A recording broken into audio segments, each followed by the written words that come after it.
The dust of the arena floor was a fine, pale grit that coated her worn leather boots.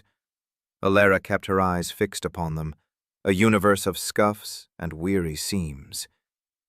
It was easier than looking up, easier than seeing the scorn in the eyes of the other Omegas, the pity from the Betas, or the outright dismissal from the Alphas who prowled the perimeter like caged wolves. Most of all, it was easier than meeting the gaze of her sister, Lyra, whose triumph was a sharp, metallic scent in the air. "Pathetic," Lyra hissed, her voice a silken lash meant only for Alara. "You failed the agility trial by tripping over your own feet. The weaving trial looked like a nest of panicked birds. And the scent matching. Did you even try?" Alara did not answer. She had tried. She had tried with every fiber of her being to fail perfectly. To be clumsy, but not so clumsy as to draw attention. To be inept, but not so inept as to seem defiant. She had spent a decade perfecting the art of being forgettable, a washed-out watercolor in a world of vibrant oils. Invisibility was her shield, her cloak, her most coveted prize. The trials of proving were meant to showcase the finest qualities of the unclaimed, to present them for selection by alphas seeking mates. For most, it was an honor, a chance to ascend. For Alara, it was a cage she was moments from picking the lock on.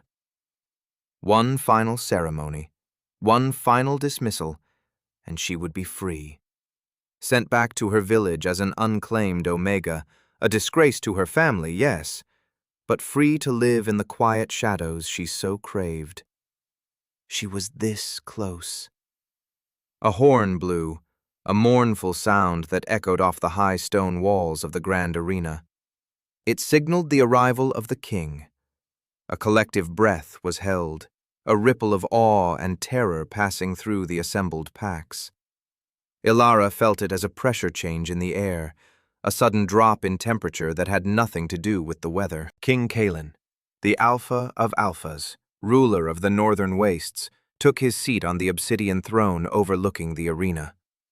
From her place at the very bottom of the tiered stands, Alara could only see a silhouette, broad shoulders, a crown of jagged iron, and an aura of profound, deathly stillness. He was a figure from a legend, a winter god made flesh. They said his heart was a shard of ice, that he had not smiled in the 2 centuries of his reign. They said his touch could freeze a man's blood in his veins. Kalen felt the thousands of eyes upon him, yet saw none of them. They were a blur, a meaningless tapestry of color and movement. He sat on a throne carved from the heart of a frozen volcano, in a kingdom built on ice and iron, and felt nothing. The frost, his curse, was a constant companion, a lover made of frozen mist. It coiled in his marrow, leached the warmth from his blood, and placed a sheet of thick, impenetrable glass between him and the world. He felt no joy, no anger, no grief, only a deep, abiding weariness and the physical ache of a cold that never, ever subsided. His wolf, the great beast that should have been a furnace of instinct and power, was a slumbering creature buried under a glacier of apathy. He attended these trials not out of duty, but out of a sliver of ancient, near-forgotten instinct, a desperate, silent prayer for something to pierce the ice, a flicker of warmth, a single genuine spark in a world of gray ash. He watched the ceremony begin. Names were called. Alphas stepped forward, claiming their chosen mates with possessive growls and proud displays. There were tears of joy, demure acceptances, the ritualistic bonding bites that sent shivers of vicarious pleasure through the crowd. To Kalen, it was a pantomime, a play he had seen 100 times before. The emotions were colors he could no longer perceive. Down below, Alara kept her head bowed. She could feel the ceremony drawing to a close. The chosen pairs were leaving the arena floor, their scents mingling in a triumphant cloud. Soon, only the failures would remain. Only she. The thought was a sweet, secret song in her heart. Freedom. Then chaos erupted. It was not the loud, crashing chaos of battle, but something swifter, more sinister. A flicker of movement from the high arches, a faint hiss like snakes striking. 4 figures, clad in black, dropped into the royal dais. Before the king's guard could even turn, 3 dark-feathered darts embedded themselves in Kaelin's chest. He did not cry out. The poison was not designed for noise. It was a vile alchemy, a nectar of shadow and wintershade, crafted specifically to react with the cold of his curse. It did not bring fire, but an amplification of the frost. The ice in his veins began to solidify. The numbness that had been his constant companion sharpened into a piercing, agonizing pressure. His vision blurred, the edges turning black and crystalline. His breath hitched, turning to thick frost in the air. He heard the screams from the crowd now, a distant, muffled roar. He saw his guards engage the assassins, a clash of steel that seemed to be happening miles away. He tried to rise, to summon the strength of his alpha blood, but his limbs would not obey. The slumbering wolf within him whimpered, trapped under the flash-freezing ice. He was falling. The great, unmovable king was toppling from his throne, the world dissolving into a silent, black cold. Alara saw it all. She had been on the verge of slipping away, melting into the panicked exodus of the crowd. She had failed every single trial on purpose. She was this close to going home free. Then she heard him go down. It was not a loud crash, but a heavy, final thud of armored body against stone. And in that sound, she felt a resonance of a pain so profound, so ancient, it called to a part of her she had kept locked away her entire life. Her plan, her decade of careful self-effacement, evaporated like mist in a sudden dawn. She did not think, she acted. While others fled from the dais, she ran toward it. She vaulted the low barrier separating the stands from the arena floor, her movements fluid and certain. The clumsiness she had feigned fell away, revealing a grace that was as natural as breathing. The crowd, which had been a screaming mob, began to fall silent. A ripple of disbelief spread as they watched the Omega, the pathetic, failed Omega, sprint towards the dying king. Lyra stood frozen, her mouth agape, as her weakling sister moved with the speed and purpose of a trained warrior. One of the assassins, having dispatched a guard, turned to finish the king. He saw Alara coming, a mere Omega, and sneered, raising a poisoned blade. He lunged. Alara did not slow. She did not draw a weapon. She lifted her hands, and from her palms erupted a light. It was not the harsh, sterile light of sorcery, but the soft, golden light of the first sunrise after a long winter. It was pure, unadulterated warmth. The light struck the assassin, and he did not burn. He simply dissolved, his dark form unraveling into smoke and shadow. A collective gasp swept through the arena. It was a sound of 10,000 people witnessing the impossible. Alara did not heed them. She reached the dais and knelt beside Kaelin. His skin was pale blue, laced with veins of black frost. The darts were still in his chest, pulsing with a malevolent cold. She reached out, her hands hovering over his wounds. The golden light flowed from her, sinking into his frozen flesh. For Kaelin, trapped in the encroaching abyss, it was a miracle. Through the agony and the crushing ice, a sensation he had not felt in 200 years bloomed in his chest. Warmth. It was a gentle, liquid heat that pushed back against the poison, that soothed the screaming torment of the frost. It was life. His eyes, which had begun to glaze over, fluttered open. He saw her kneeling over him, her face etched with a fierce concentration, her hands glowing with the light of a star. Her scent filled his senses, not of omega desperation, but of sun-warmed earth, of honey and chamomile, of a hearth fire on a winter's night. His wolf, which had been on the verge of extinction, stirred. It lifted its head, shaking off the ice, and recognized a truth so fundamental it bypassed his cursed mind entirely. Mate. The remaining assassins were cut down by the rallying king's guard. The immediate danger was over. But the king was still gravely wounded, the arena was in shock, and an Omega had just wielded a power no one had ever seen. Ilara felt his eyes on her. The light receded, her hands returning to normal. She was suddenly aware of the silence, of the thousands of eyes. The fear she had held at bay for so long returned. What had she done? She had revealed herself. Her freedom was gone. Kalen pushed himself up on one elbow, his strength slowly returning as her warmth battled the poison in his veins. His voice, when he spoke, was rough, cracked with disuse and pain, but it carried across the silent arena with the force of an avalanche. She is mine. Not a command, a request, a statement of fact. His iron gaze locked with hers, and in their depths, she saw not the cold, dead eyes of a winter god, but the dawning wonder of a man waking from a long, terrible dream. Her heart, which had been racing with fear, gave a single, painful thud of recognition. Her quiet, invisible life was over. The journey to the ice citadel was a silent, surreal affair. Ilara was placed in a royal carriage, the velvet seats colder than stone. Through the window, she watched the rocky, familiar landscape of her home give way to the stark, snow-dusted tundra of the north. Each mile felt like a chain link being forged, binding her to the impossible thing she had done, to the impossible man who had claimed her. Kalen rode ahead with his honor guard, a remote figure on a massive black war horse. He had not spoken another word to her. He had simply looked at her, his gaze an unreadable mixture of awe and suspicion, before his healers had whisked him away.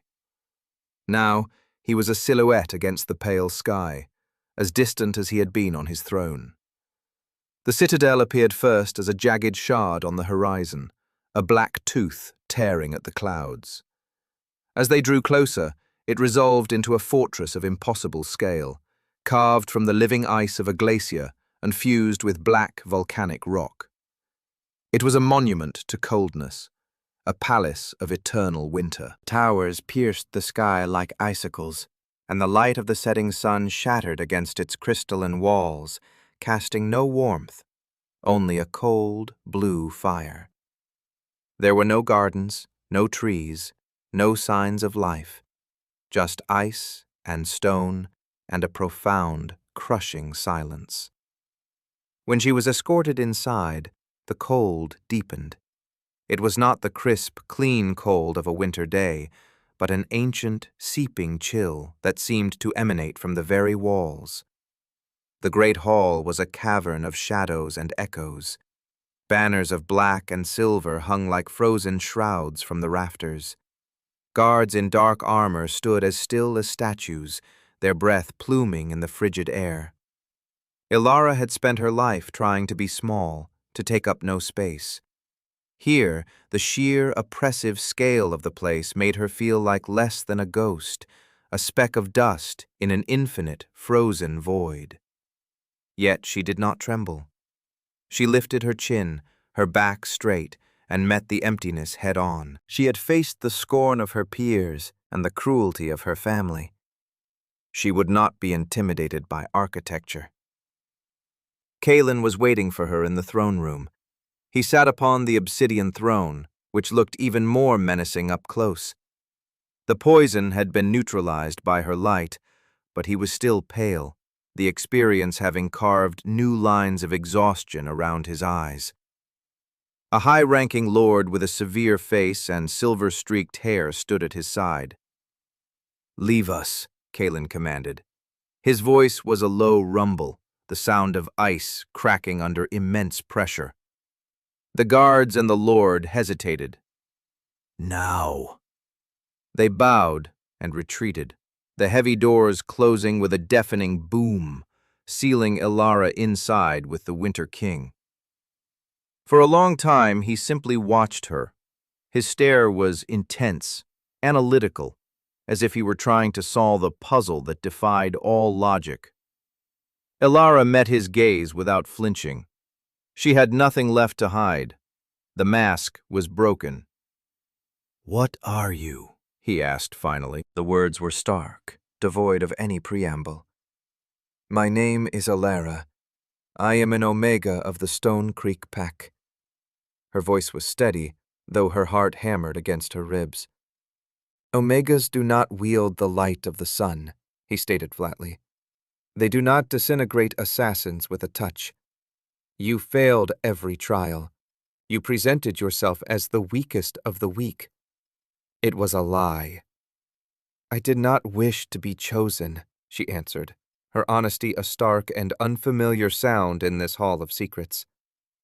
"I wished to be free." A flicker of something, surprise, interest, moved in the depths of his gray eyes. It was the first hint of expression she had seen on his face.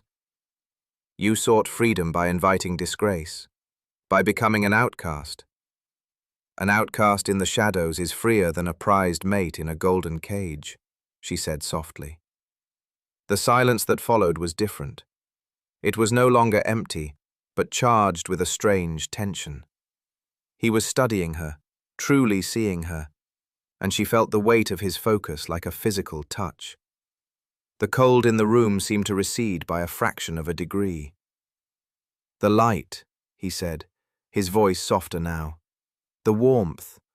When it touched me, the frost receded. The pain lessened. For the first time since I was a boy, I felt quiet." He spoke the word quiet as if it were a sacred thing. Ilara began to understand. His torment was not just the cold, but a constant grinding noise of suffering within him. She had given him a moment of peace. The severe-looking lord returned then, ignoring the king's order. He did not wait to be announced. "Your Majesty, forgive my intrusion, but this is madness. She is a nameless Omega, likely a hedge witch who disguised herself to infiltrate the trials. She could be part of the very plot that nearly took your life."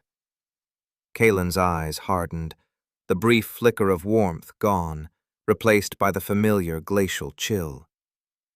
"Lord Valerius, you forget your place." "I forget nothing," Valerius countered, his voice sharp with a zealot's certainty. "I think only of the throne, of the purity of your line.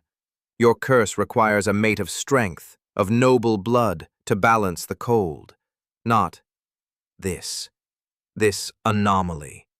Send her away. Let the council interrogate her. We will find the truth of her power." Kaelin looked from Valerius's rigid, furious face to Ilara's calm, still one. She had not reacted to the Lord's accusations, had not defended herself. She simply stood there, a small island of tranquility in a sea of ice and anger. He had lived his life surrounded by calculation, by ambition and flattery and fear.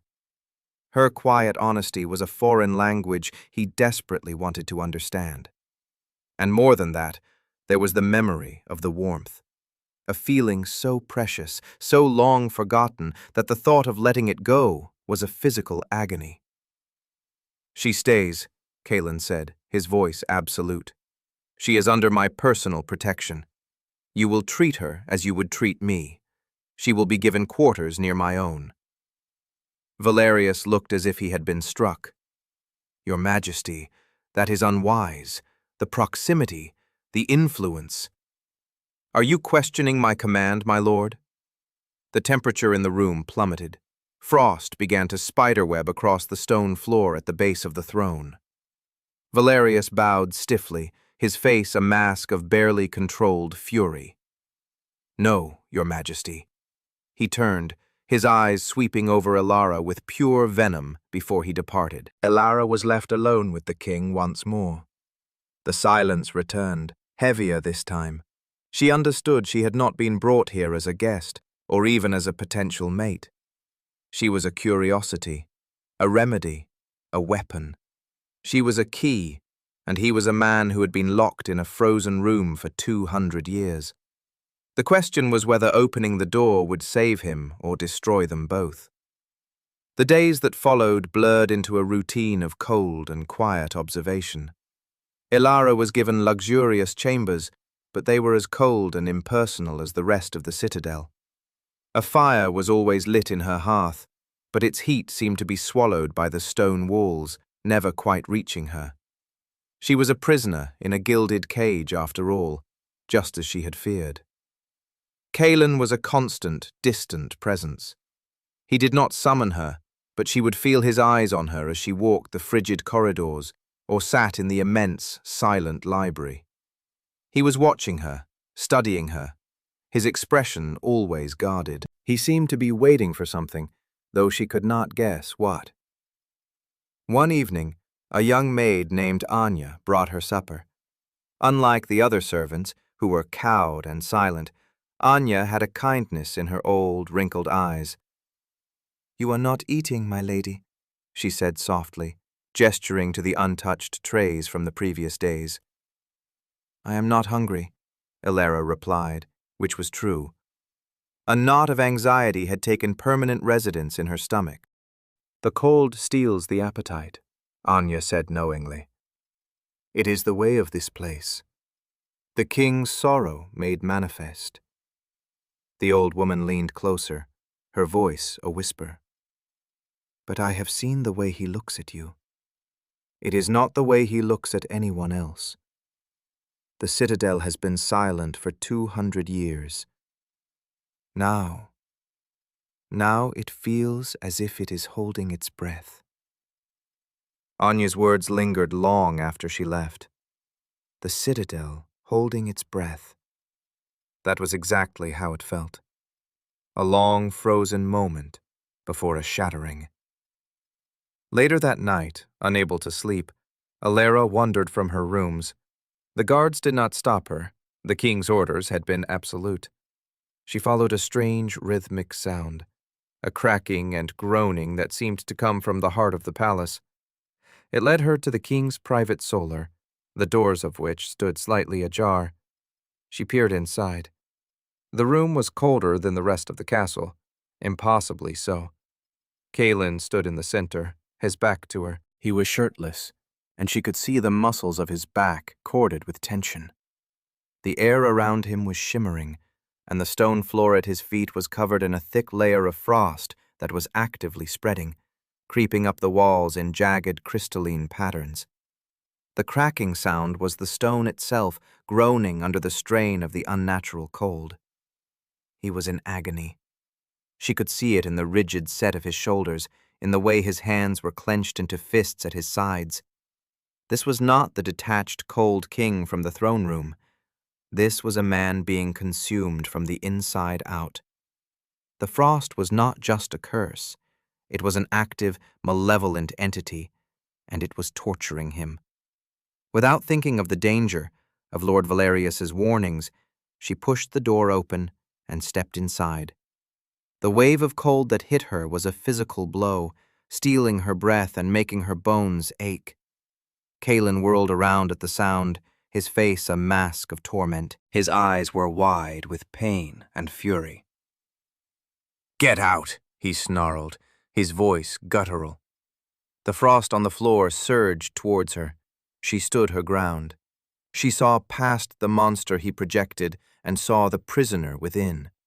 Her heart did not feel fear, but a vast, aching empathy. She looked at the agony twisting his features, at the ice clinging to his skin, and she asked the simplest, most honest question that came to her mind. "Does it hurt?"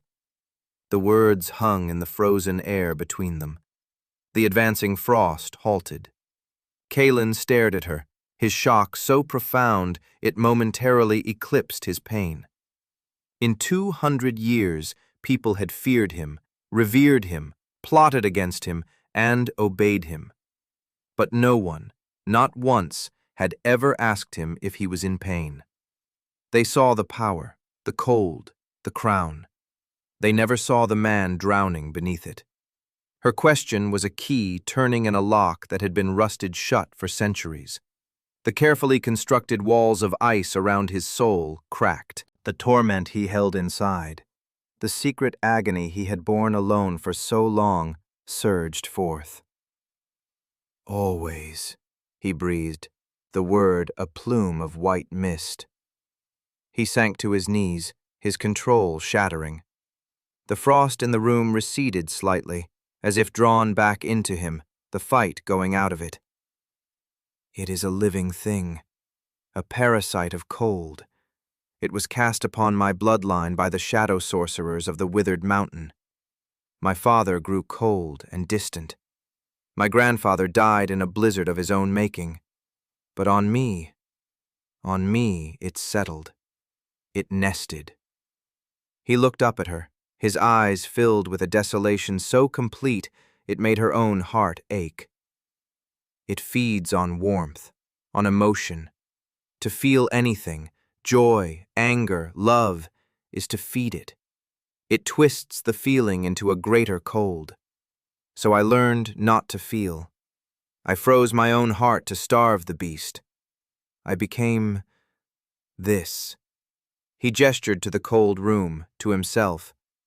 A shell, a winter effigy.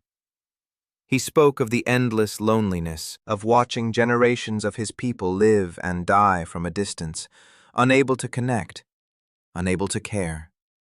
Of the constant physical pain of the cold, a deep, gnawing ache that never ceased.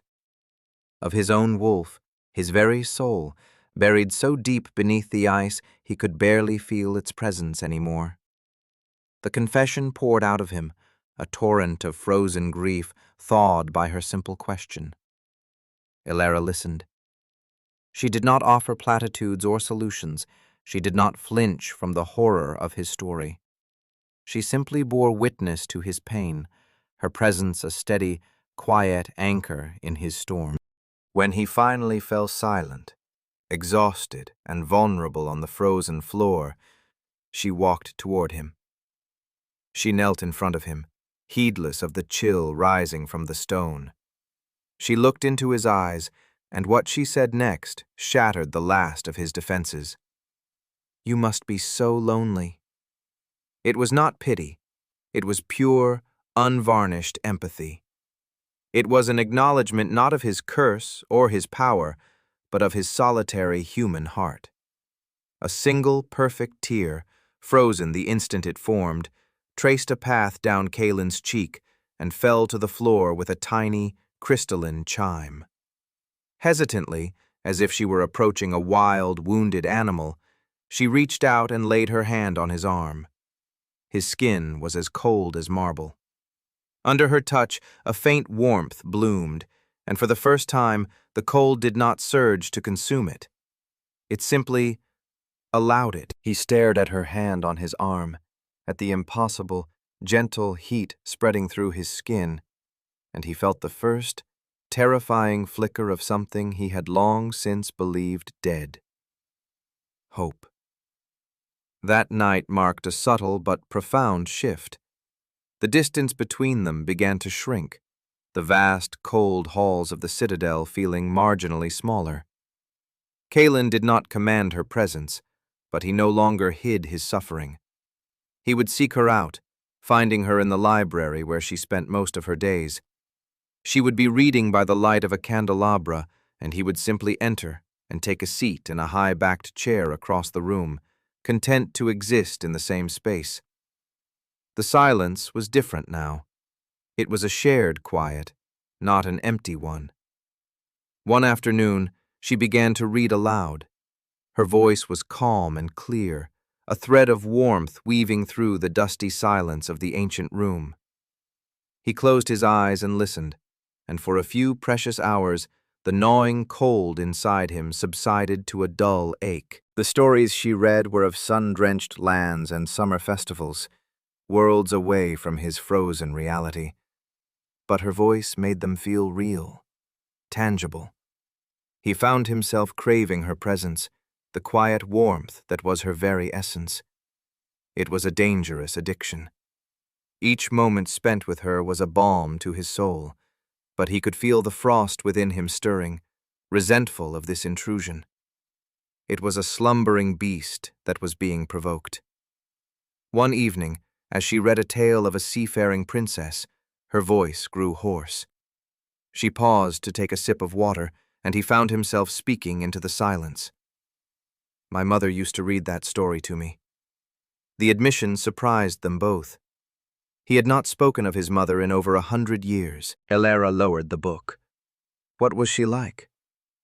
He looked into the distance, dredging up a memory that was thin and faded, like an old tapestry. She was warm. Her chambers were the only place in the citadel with flowers. She fought the cold. Until the end. The unspoken truth hung in the air. The frost had taken her too, by stealing the husband she loved and encasing him in ice long before his body died. Impulsively, Elara stood and walked to his chair. He tensed, expecting her to retreat. Instead, she reached out and gently brushed a stray lock of dark hair from his forehead. It was the briefest of touches, skin against skin. But for Kaelin, it was a lightning strike, a jolt of pure, unadulterated feeling, not just warmth, but a complex chord of tenderness, longing, and a terrifying vulnerability shot through him. And the curse responded. A wave of agony, sharper and more vicious than anything he had felt before, seized him. He cried out, a raw, strangled sound, and shoved his chair back, putting distance between them. "Don't!" he gasped, clutching his chest. He looked down at his hands.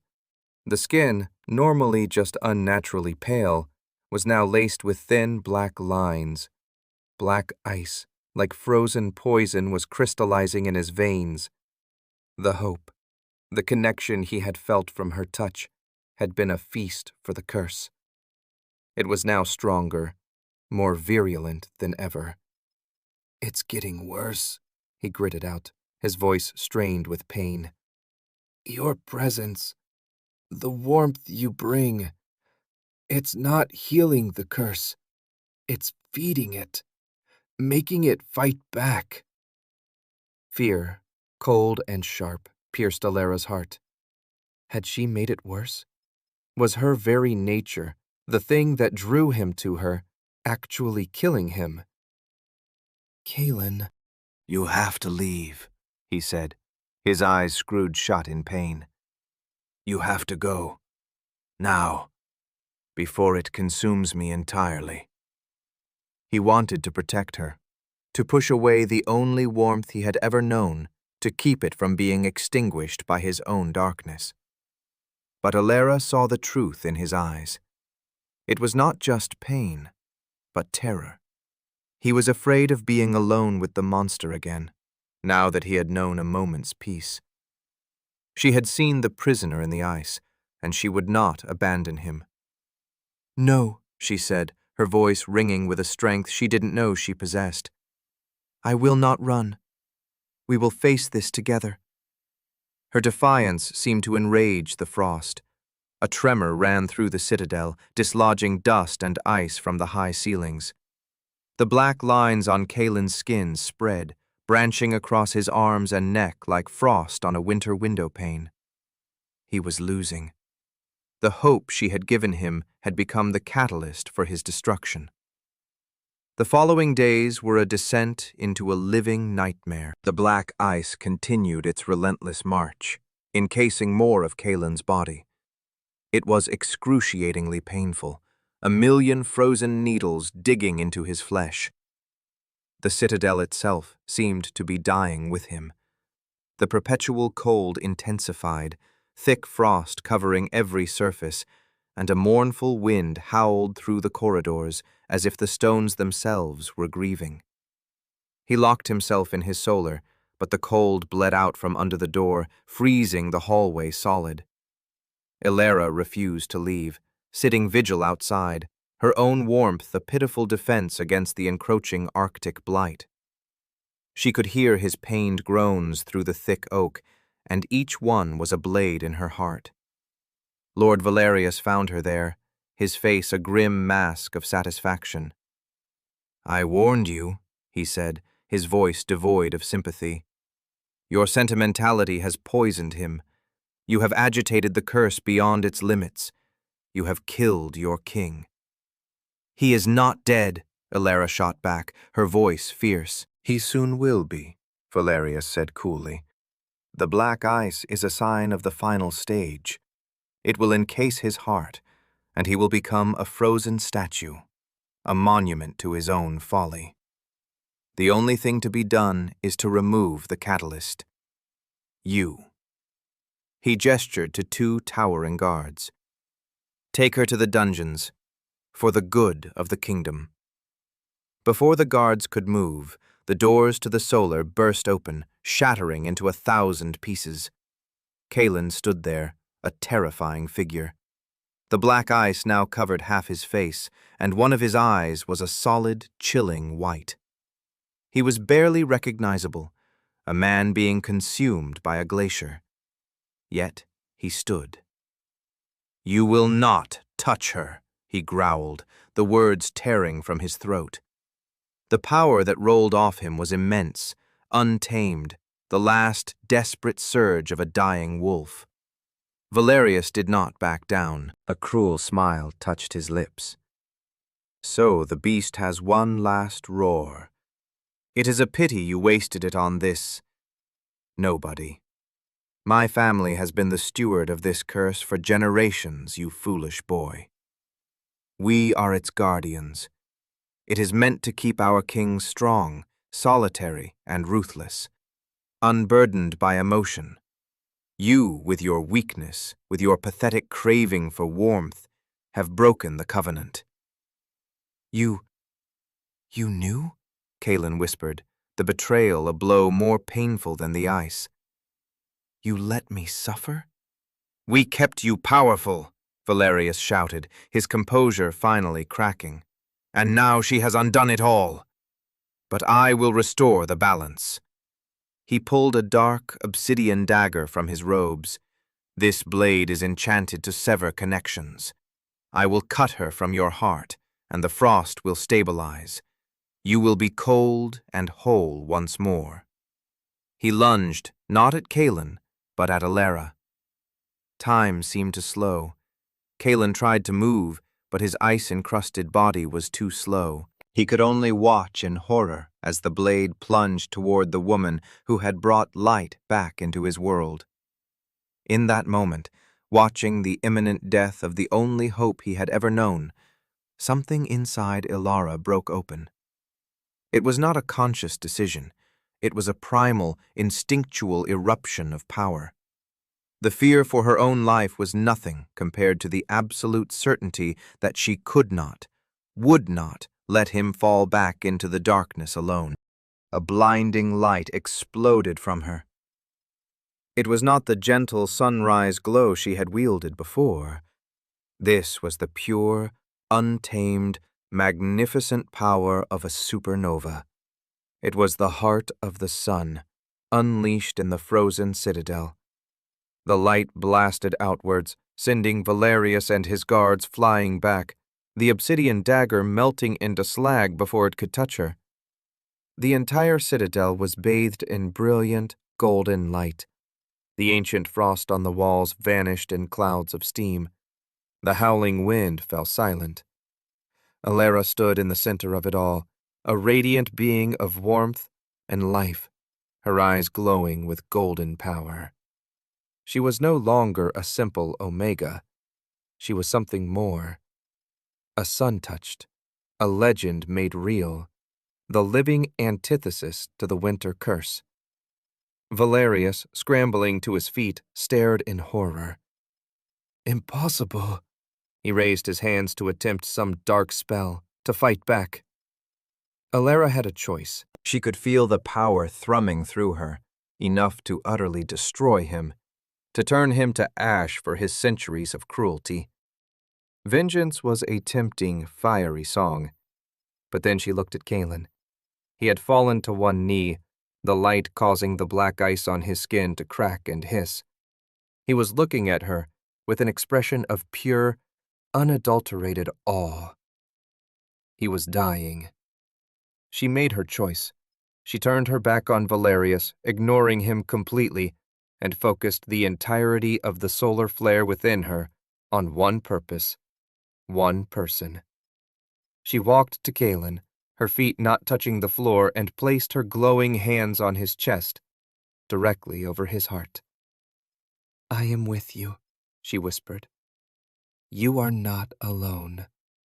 She poured all of her light, all of her warmth, all of her love into him. It was a torrent of pure life flooding a vessel of pure cold. The black ice didn't just melt. It shattered, exploding off his body in a shower of dark, glittering dust. The frost curse, the ancient parasite that had lived in his blood for 200 years, shrieked, a psychic, soundless scream of annihilation as it was utterly and completely obliterated by the sun. Kalen gasped, a real, true breath, his lungs filling with warm air for the first time he could remember. The color rushed back into his face. The white in his eye cleared, returning to its normal storm gray. He felt the heavy, oppressive weight he had carried his entire life simply lift. It was gone. He could feel the warmth of her hands on his skin. He could feel the steady, strong beat of his own heart. He could feel a flood of emotion so overwhelming it brought him to his knees. Gratitude, wonder, and a love so profound it was a physical force. The sheet of glass between him and the world was shattered. The winter was over. The light from Alara subsided, leaving her drained but steady. She knelt before him, her power receding, leaving only the woman who had chosen to save him. Behind them, the king's guard, their senses returned, surrounded the stunned and powerless Lord Valerius. His dark magic had been tied to the curse. With it gone, he was just a man. "Seize the traitor," Kalen commanded, his voice clear and strong, filled with a new, resonant authority. Valerius was dragged away, his face a mask of disbelief and ruin. Kalen turned his full attention back to Alara. He reached out, his hand trembling slightly, and cupped her cheek. His touch was warm. For the first time, his touch was warm. In front of the assembled guards and the emerging court, he drew her to her feet. "You saved me," he said, his voice thick with emotion. "Not just my life. You saved my soul." "You were never lost," she replied softly, her hand covering his on her cheek. "Just sleeping." He looked into her eyes, and all the things he had never been able to feel, never been able to say, were laid bare. "I love you, Alara, not as a king claiming a prize, but as a man who was lost in the dark and found his son. Be my queen, be my partner, be my equal in all things." Tears of joy welled in Alara's eyes. The invisible Omega, the girl who wanted only to be free, had found a truer freedom than she had ever imagined. "Yes," she whispered. "Always yes." 3 months later, the Ice Citadel was no more. It was now called the Sunstone Palace, and it lived up to its name. The crystalline walls now seemed to capture and amplify the sunlight, filling the halls with a warm, golden glow. Where once there was permafrost, lush gardens bloomed, their fragrance drifting on a gentle breeze. The court, once a place of fear and shadow, was now alive with laughter and warmth, reflecting the nature of its new king and queen. Kalen was a changed man. The frost was gone from his heart, replaced by a deep well of compassion and joy. He ruled with a wisdom tempered by his long suffering, and his people, who had once feared him, now loved him. Section: I love hearing your thoughts and reactions to the story, so please leave a comment below. And if you enjoyed this journey from ice to sun, don't forget to like this video and subscribe for more tales of magic and romance. Where in the world are you listening from today?